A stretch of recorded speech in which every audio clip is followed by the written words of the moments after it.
All right, guys, today we're going to talk about Spain again, España otra vez from 1968. This is a film about memory and return. Some of the things that we're going to see in these slides, I've taken from the archives, the Filmoteca Nacional de Catalunya, the National Archives of Film in Catalonia. When we see a lot of pictures like this contact strip right here, that's by Marta Frias. She is Jaime Camino's significant other, or maybe his wife at this point. I'm not sure. But there's a lot of good pictures from behind the scenes there. In the very center, you see Jaime Camino and Alva Bessi. And in the first picture there you see is Maria Koch. She plays the protagonist's wife. Marianne Koch is her name. Um, so the historical context is obviously the Spanish Civil War. You can see over here a document Alva Bessi's typed up from his journals when he was fighting over there in 1937. There is Belchite, he drew a little picture of there. And I guess he's doing this to publish his first book, Men in Battle, on the subject of the Spanish Civil War. Um, there's a deep political commitment, obviously, in the film, in the movie. Alva Bessi's on the blacklist at the time, and he is working in San Francisco for an international film festival, doing promotion for that, and he meets Jaime Camino in the Jack Tar Hotel. He is prepared to hate him, as he says in the book, because why would Franco let a filmmaker out of the country to promote a movie unless he was sympathetic to the regime? Uh, that is not the case.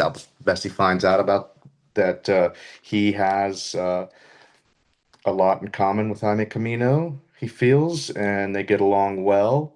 And so they decide to make this film that is about returning to Spain as a witness and a participant.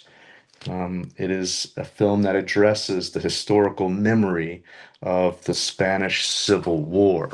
And the whole thing, the pretext for this movie is that there is a conference, and the protagonist is a neurosurgeon, and he's going there to talk about the brain, memory, and putting an end to suffering, they talk about. And here on this historical document, you can see it says at the bottom, the number three, what is memory? Where does it lie in our anatomy? So that these are things that you can hear him saying in Spanish during the conference on the radio uh, throughout the movie. There's the Jack Tar Hotel as it looked when Jaime Camino there and Alva Bessi met in the late 60s. The book came out in 75, and it is a memoir about making this film and everything that he felt and saw and experienced while he was there, working under Jaime Camino with Roman Gubern, who was another screenwriter on the film.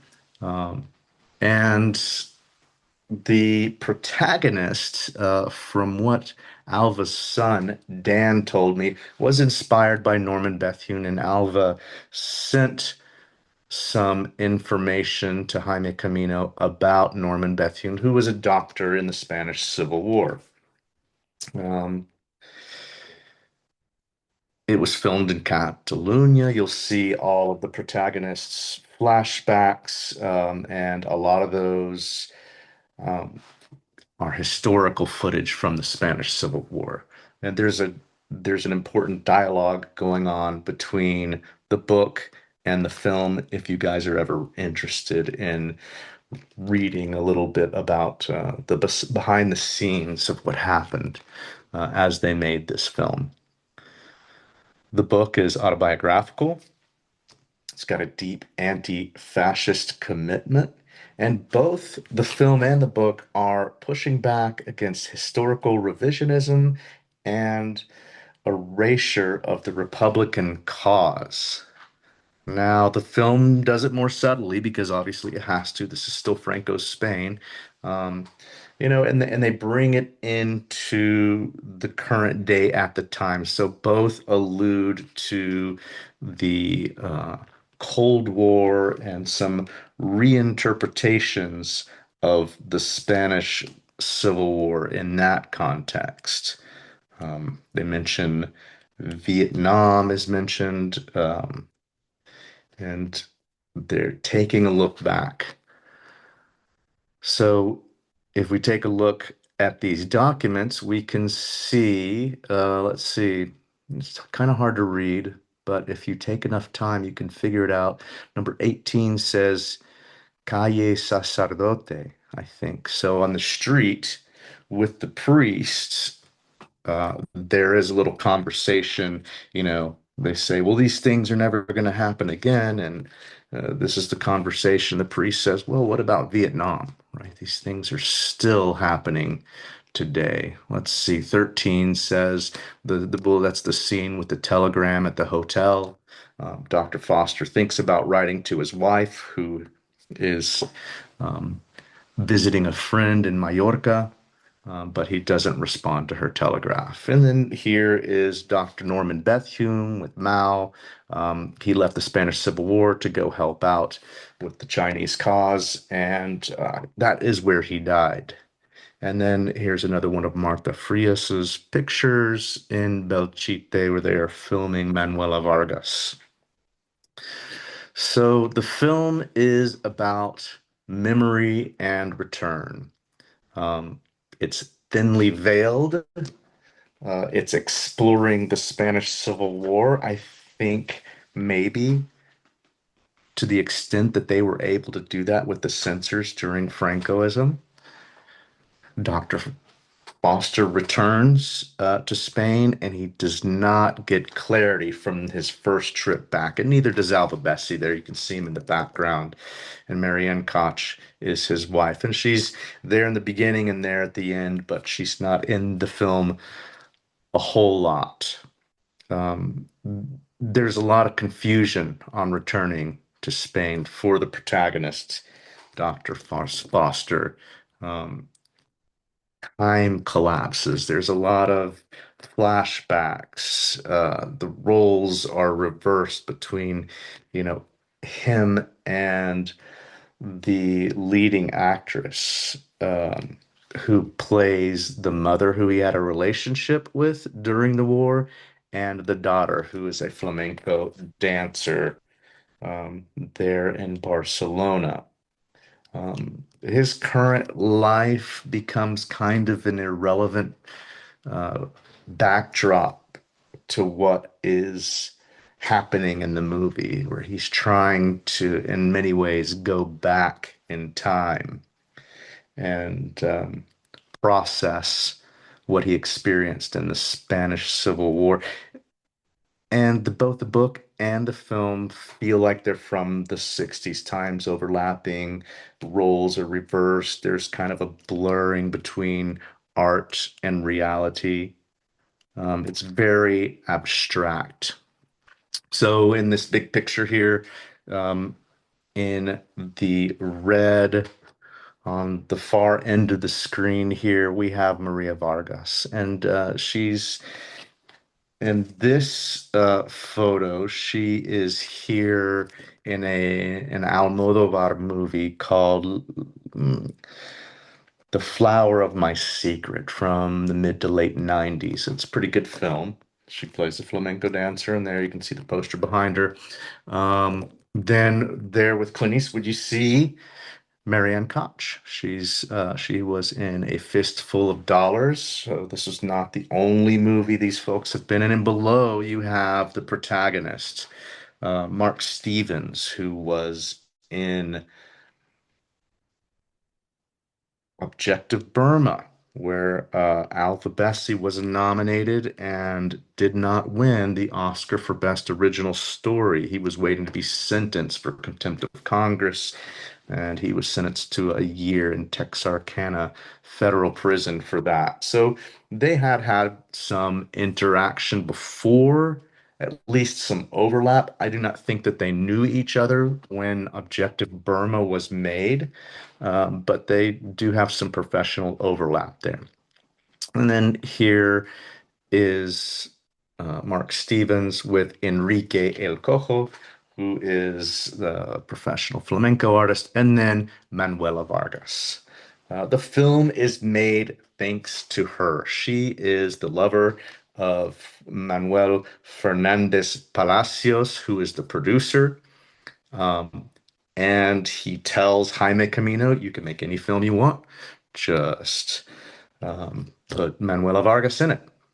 So her character, Maria, kind of represents this emotional attachment to memory that the protagonist has, and this Dr. Foster he's agitated. He's having these flashbacks. He throws his glass against the wall in the hotel towards the end of the film, and he says, "You can't go back," and he kind of regrets coming back. And I can see how that might have been easy for Alva Bessie to write because he was very conflicted when he went back to Spain to make this film.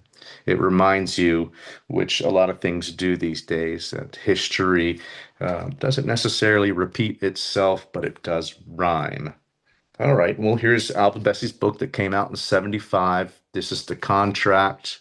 This is the document hiring Jaime Camino to make this film for um, Manuel Fernandez Palacios, and you can see he's married to in the contract at the bottom, and it has his wife's name, Maria Victoria, and then another founder of this company, Pandora, I think it's called, is the filmmaking company, is Manuela Vargas there. So there she is below. In a picture from Spanish television where she's doing a cooking show with Pedro Almodovar. So this is all, there's a lot of returning and relevance to the present. And these are interesting actors, they're interesting characters. And the film did as much as it could to talk about historical memory, but there was a lot of censorship at the time. Um, So this is really, one of these first films in Spain that's talking about historical memory. The film's more subtle. If you read Alba Bessie's book, it's never subtle with him, right? And the film has to be. This is something new in Spain, and a lot of the censorship experienced by the people, by the writers and the director in this film. A lot of it's self-censorship, a lot of it's internal censorship, um, and a lot of it is going to come from the National um, Film Organization. You can see on the top of this contract, Sindicato Nacional del Espectáculo. So they're going to get a lot of censorship from these guys too. Either way, the censorship reflects a lot of conflicts, a lot of internal conflicts as well that you see with the character of Dr. Foster and um, Alva Bessie right here, seen with him uh, in the making of the film.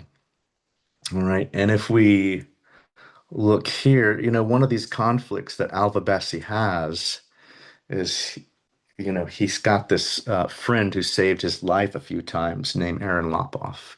And he's looking for Aaron Lopoff's grave from the Spanish Civil War. And he's having these dreams and all of these kind of flashbacks, the same way the protagonist is having a lot of the same feelings. He says here, I could hear him saying, and I could hear his voice, keep your head down, Papa, or your kids will need another father. I could see that lovely, ugly face.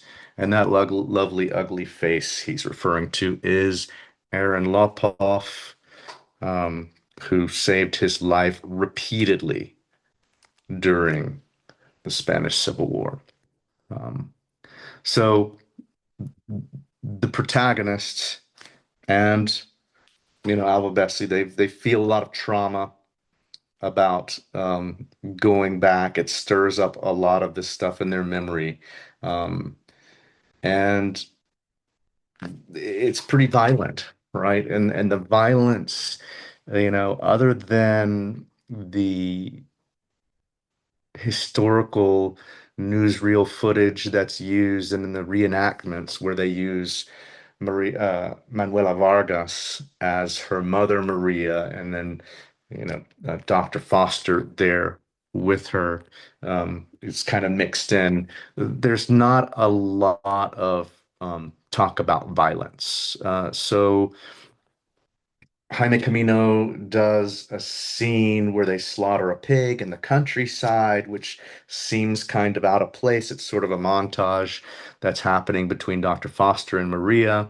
It's in the countryside near Belchite, which is a city that was semi-destroyed and left there as an example to the Spanish people that they should not resist Franco. It's still there. There's a cultural center. It's definitely worth visiting if you are in Catalonia. The visit to an asylum, right? This whole montage scene seems pretty strange. What are they doing in an asylum? Well, he is studying the brain, Dr. Foster, and he goes in there to uh, just kind of do some field research, I guess. And this kind of alludes to repressed, displaced, and distorted trauma that people might feel because they can't talk about the Spanish Civil War openly in Spain during those times. Um, so this is a conversation about historical memory versus official history that people aren't talking about, and this film kind of opens the door to do that for people in a place and time where they're not really invited to do so. So this film does play an important role in that sense, um, and the fact that it's all taking place, this whole series of events, because there's a conference of brain surgeons and psychiatrists and that sort of thing, it makes the point even more clear. And here's some more pictures. I do not know where the one from the pig, I assume is where they got the pig from because it's in the archives with Marta Frias's other photos from España Otra Vez in the Catalunya film archives. And then in the big picture here, you see them in the asylum where the people are working. And then this is the same picture we saw a while ago of Belchite, except for this isn't the typescript version. This is in the Alva archives, and it's actually Alva Bessie's handwritten journal of the same page. So for the protagonist, and for Bessie, this is a return without resolution. Franco's Spain is normalized. It's pathological. It's this sickness, that people have not addressed their trauma and what they've dealt with.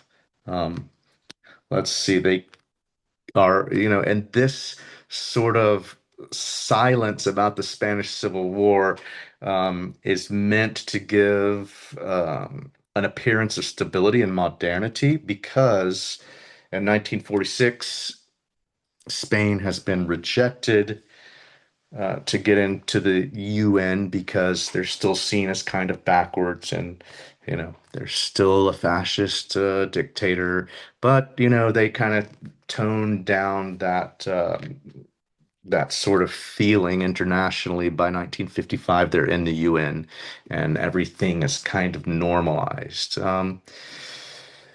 But it's not, and that's what's reflected by Dr. Foster. He's supposed to be an expert, in his field, but um, he's still traumatized, right?